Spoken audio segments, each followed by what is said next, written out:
Seni yuxuda görürəm hər gün, ən şirin arzular, diləklər kimi hərdən qanad açıb pərvaz edirsən başımın üstündə mələklər kimi. Gəl yuxuma, gəl mələklər kimi. Ah gəl yuxuma, gəl çiçəklər kimi.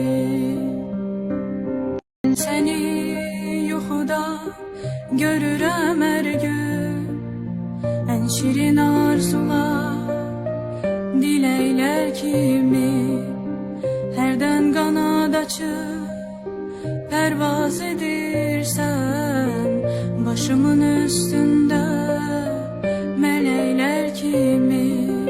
Gəl yuxuma, gəl mələklər kimi.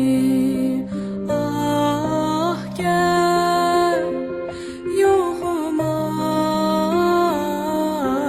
gəl çiçəklər kimi.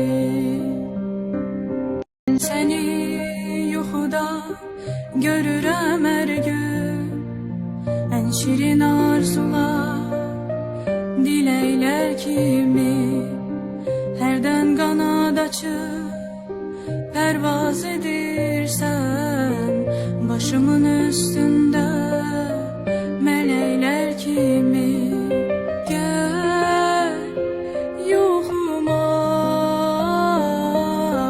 gəl mələklər kimi. Ah gəl yuxuma,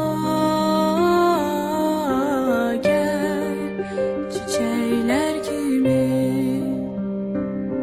Səni yuxuda görürəm hər gün, ən şirin arzular, diləklər kimi hərdən qanad açıb pərvaz edirsən başımın üstündə mələklər kimi.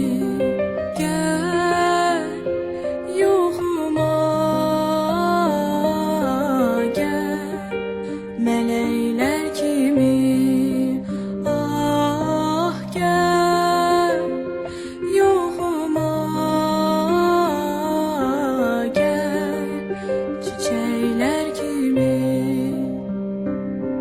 Səni yuxuda görürəm hər gün, ən şirin arzular, diləklər kimi hərdən qanad açıb pərvaz edirsən başımın üstündə mələklər kimi.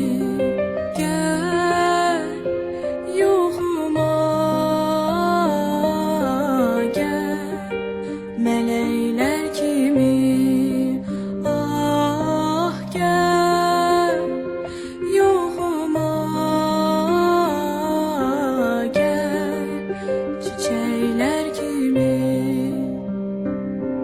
Səni yuxuda görürəm hər gün, ən şirin arzular, diləklər kimi hərdən qanad açıb pərvaz edirsən başımın üstündə mələklər kimi.